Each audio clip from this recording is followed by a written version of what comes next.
Hello, welcome back to the podcast. Today, I'm talking about starting a new job while you're building your coaching business.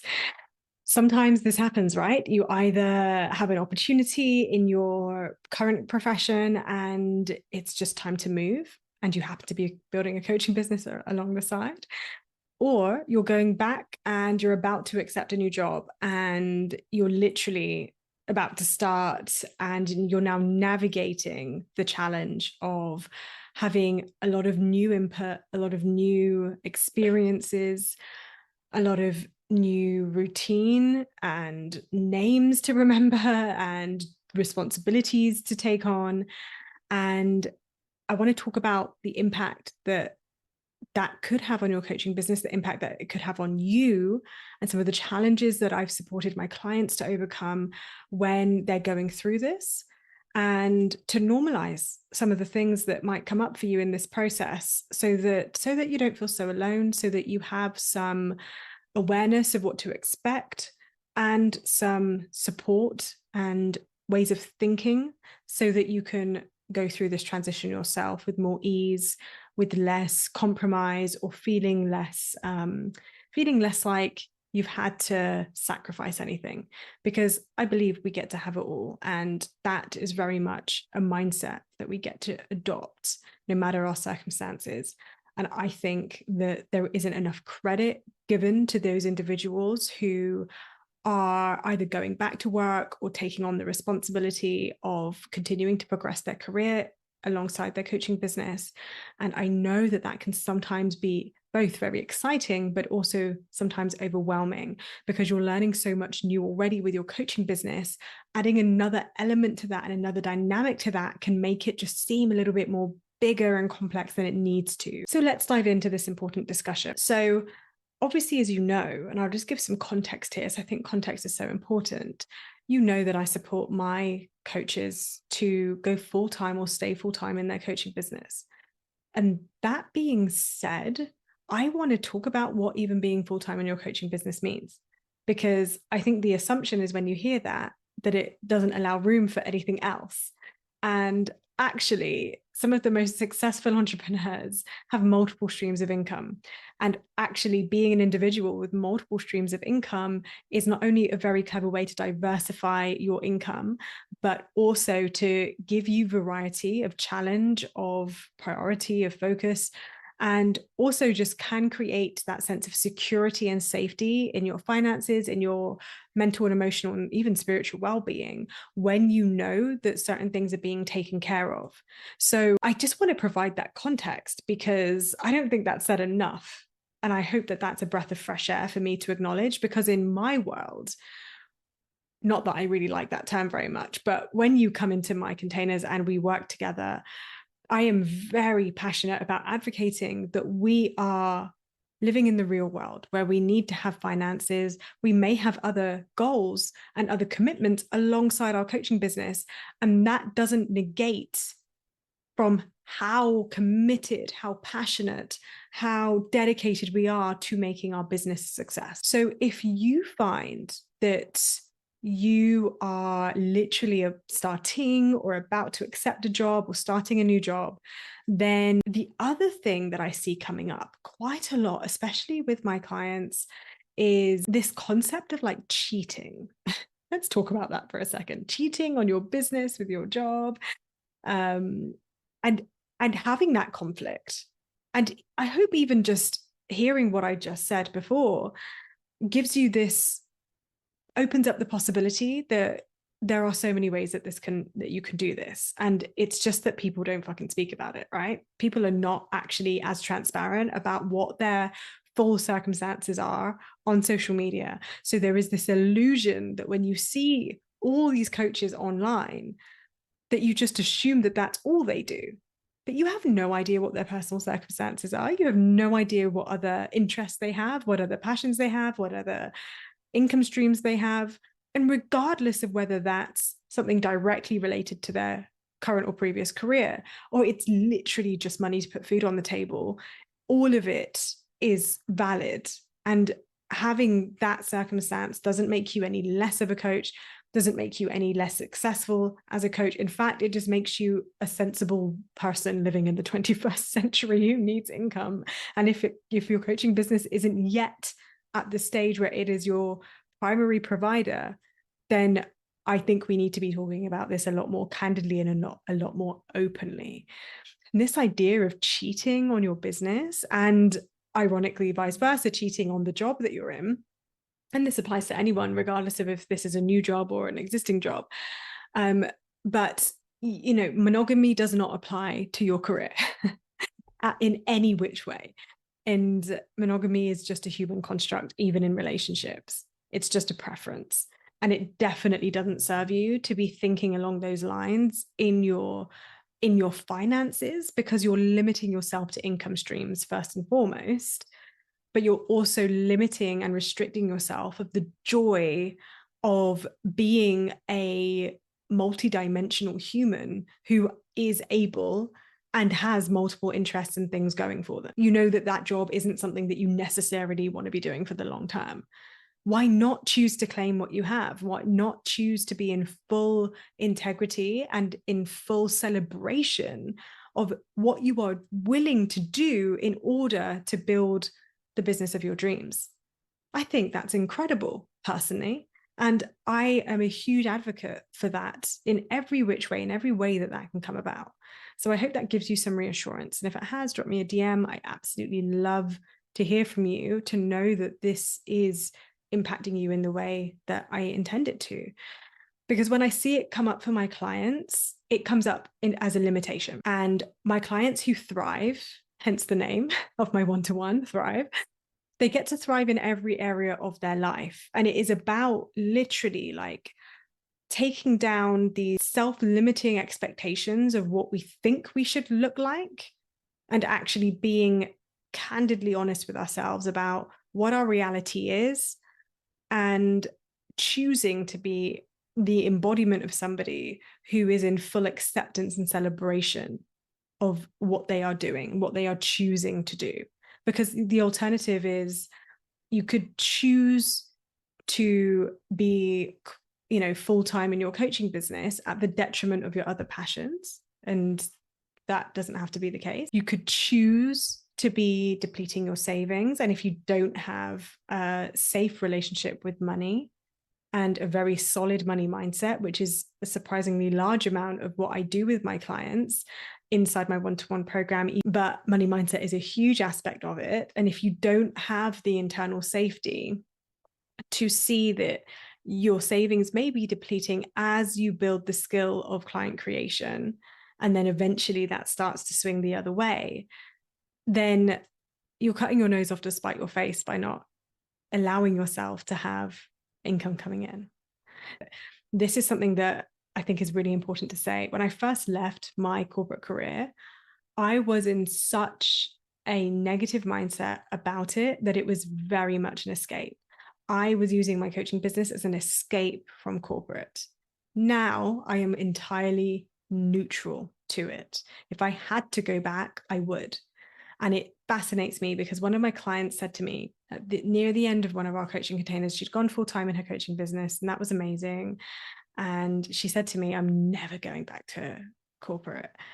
I just thought, it's not that you will. I'm not saying like keep the door open, like by all means fucking close it and throw away the key, but giving it any power where it's like, I'm never doing that again, versus like, it's just not who I am anymore. But if I had to, I could. Different energy there. Can you feel the energy in what and how I'm like describing the difference?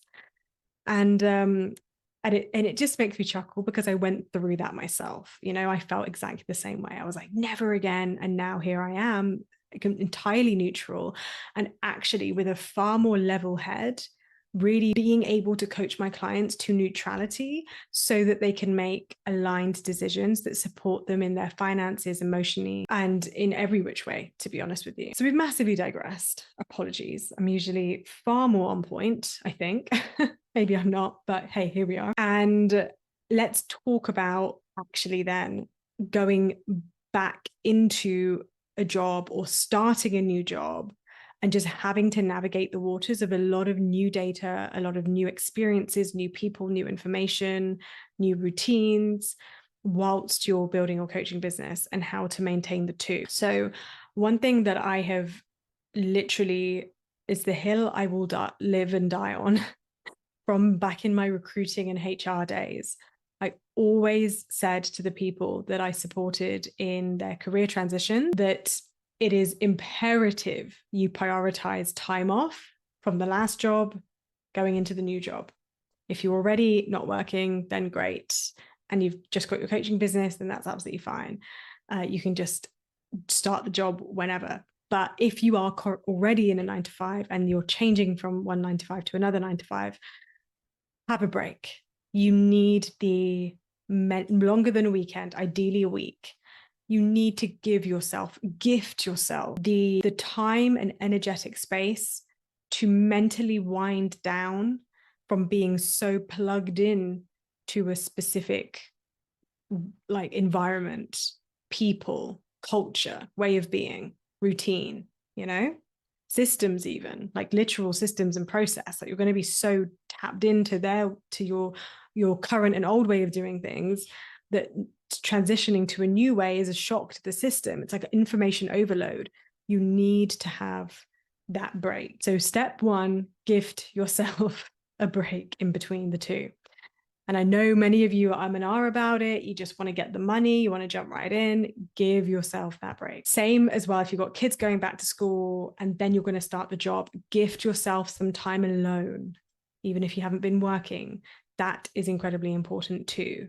You need to fill your own cup up first before you start giving it away in a new environment with new challenges in a different circumstance. I also want you to gift yourself time to settle in.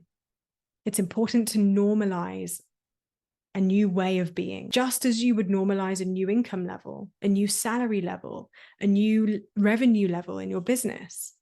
This takes time. Whenever my clients come to me and they say, oh my God, I've just had like 3 clients in a row, 5K week, or first 5K month, whatever.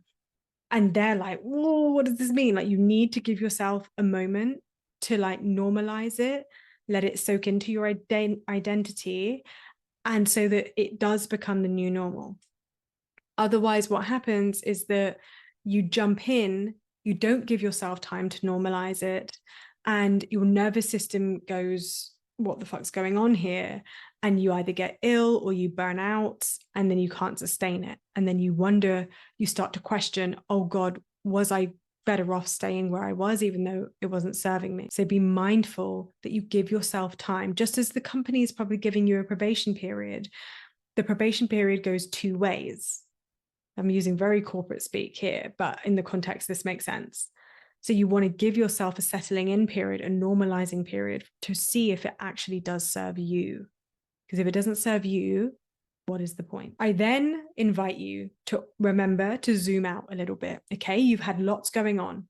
You've gone through an interview process, you've gone through a negotiation process, or you're still going through it now, you're going through an acceptance process. You're also balancing the exit of your current company if you're in one. And that's a lot of moving parts that are very granular. You're in the weeds. Zoom out for a second. Let's just zoom out, look at the long game. What's the big picture here? Your big picture, your priority is to grow your coaching business, to be full-time in your coaching business, for that to be your primary income. So it is absolutely okay to have this as your micro priority right now. Get the job sorted, get settled in, give it 90 days minimum to settle, and to remember that none of that has any bearing on your coaching business, because your coaching business is your soul's work. Your soul's work doesn't have an expiry date. When you zoom out, remember that you're a coach for life, that your business is always going to love you. It's always going to be waiting for you, and it's co-creation, that you're in it for the long game. Then yeah, you've got 90 days to give. And not from the energy of I have to be settled into this new job in 90 days or that's it, but from the energy of it's 90 days minimum to settle into a new job. And I know my business isn't going anywhere. And so remember the long game, remember the context, because frankly, you know that going into this job isn't forever. You know that it's maybe 6, 12, 18, 24 months, even 36 months. But your business is a 5-year, 10-year game. When you think about it in that context, you've got lots of time, lots and lots of time. And you don't have to have everything planned out, okay? So there is a balance, there's duality. There's certain times where we want to plan ahead and we want to know what our goals are, what we're working towards, what the 5-year plan is. And we don't have to have all the weeds figured out either. Sometimes it's okay just to be where you are and normalize that moment. So we hold that duality of normalizing where we are and holding the vision of the long game. And then when you have all of that in place, it's okay to redirect your coaching business then. And the best way to keep things going in your coaching business, I like to think of it as spinning plates, right? If you're spinning plates, if you think somebody like in a circus and they've got like loads of spinning plates, and the plates over to the left are going, but the plate on the right is dropping. So you've got to jump over to that and give that some of your attention. And then you jump back. And then it's like constantly spinning plates, right? You're always juggling all these different things. You don't expect to do it all. You drop a plate, you pick it up. But the way you don't drop the plate of your business is simply by acknowledging that it's okay to revert to the bare minimum. Maybe you're not going to be in this period in a growth phase in your coaching business. Maybe your priority in your coaching business is, let's just keep the consistency. I like my messaging. Maybe you're inside messaging mastery right now. You're getting really confident with your messaging and how you're portraying your message. And you're just normalizing that process so that that becomes second nature. So that is happening on autopilot from a place of abundance and creativity, yes, but it's not taking up the time and energy that a new job is. And that's okay. You're not going to be in a growth period when you've got growth happening in other ways. And it doesn't mean that that's a limit. I'm not saying you can't be in a growth period. I'm saying don't put an expectation on yourself that makes it harder and feel heavy.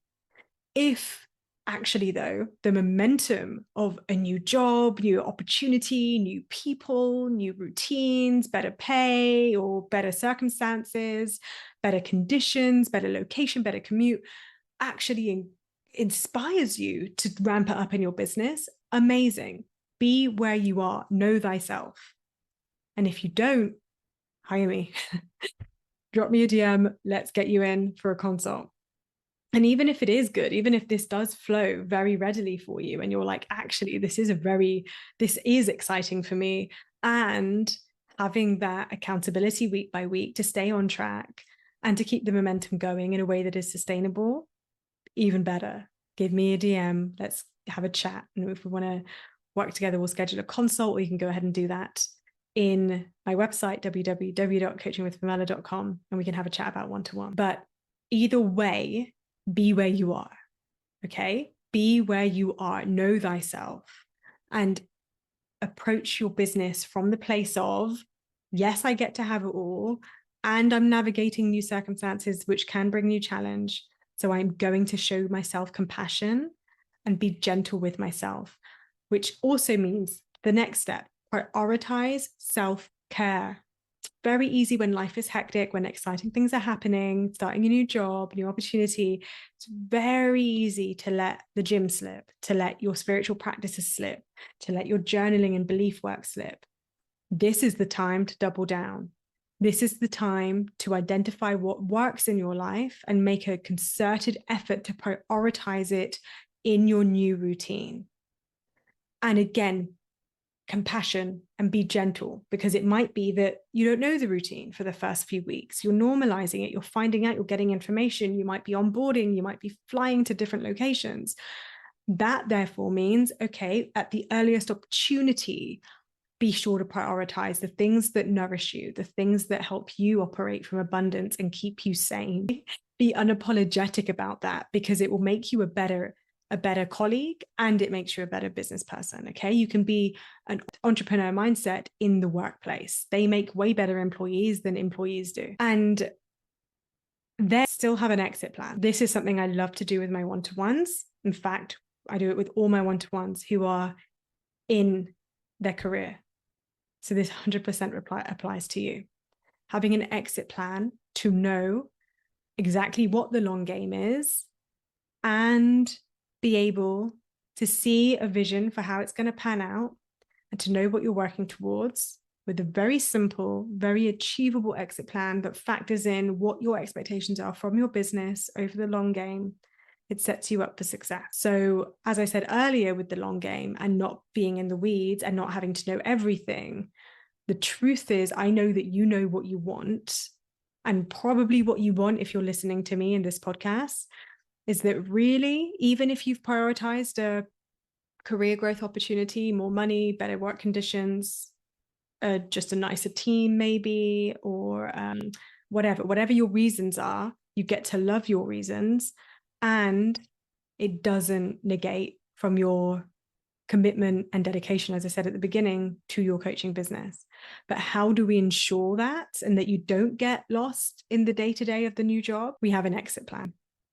Let me tell you a story. One of my one-to-one clients who first came to one of my workshops in 2020, the beginning. And in that workshop, I had her and everybody in the workshop identify the date that they want to be full-time in their coaching business. And a few months later, I think nearly a year later, actually, she then joined me one-to-one because the time was right and I trust her completely.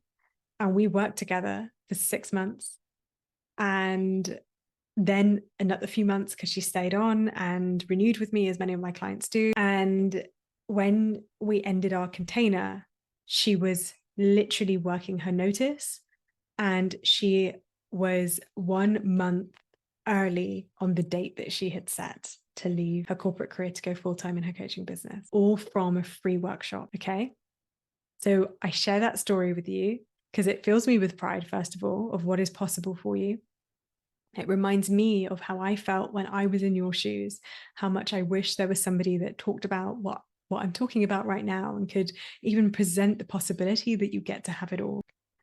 So if you're like, okay, I want this, you're all in, and it's a matter of really refining your structures, your processes, your systems in your coaching business, really for once and for all, deciding your offer, your one-to-one transformational offer, your price, and how you're going to market and create clients so that the client creation you're already doing actually becomes a little bit more reliable, a little bit more consistent. And no matter what you're navigating in your life in 9 to 5, whether that's you're already out or you're going back, or you're changing jobs, or you're just navigating the job you have. This is the life and business coaching mentorship element that I provide my clients one-to-one. So you can book a consult today at www.coachingwithpamella.com/thrive. If you've loved it, subscribe, drop a review, and drop me a DM, say hello. Let me know if this was valuable. Let me know if you have any requests. I'm always open to them. Have a beautiful rest of your day. And I'll see you in the next episode.